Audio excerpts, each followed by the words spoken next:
Excusez-moi, si je vous dis défibrillateur, ça vous dit quelque chose? Oui, Est-ce que vous pourriez nous en parler? oui, venez avec moi. Bonjour, moi c'est Nicolas Panel, je suis directeur de région pour le groupe des sécurités et je vais vous parler du défibrillateur. Est-ce obligatoire d'avoir un défibrillateur dans une entreprise?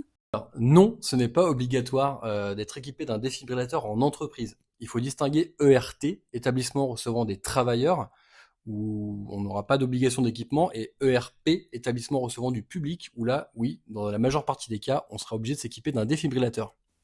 Quelles entreprises sont concernées par l'obligation? Alors, la loi ERP vise surtout les établissements recevant du public de catégorie 1 à 4, donc les grands magasins, les salles de sport, grosso modo les lieux qui reçoivent beaucoup de public, et une partie des établissements de catégorie 5, comme les refuges, les restaurants d'altitude. Faut-il une formation pour l'utiliser?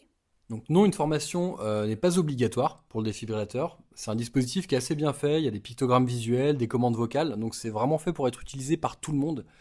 Malgré tout, on recommande, nous, de former vos équipes à l'utilisation pour casser un peu le mythe qui est autour de ça et rassurer surtout les équipes s'ils ont besoin d'intervenir. Qui peut s'en servir en cas Alors, d'urgence? il y a un décret du 4 mai 2007 relatif à l'utilisation d'un défibrillateur par des non-médecins qui dit que tout le monde peut utiliser un défibrillateur.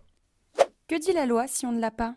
Si l'établissement est concerné par la loi d'obligation ERP, s'il n'en est pas pourvu et qu'il y a un problème, il peut être sanctionné de manière administrative ou pénale.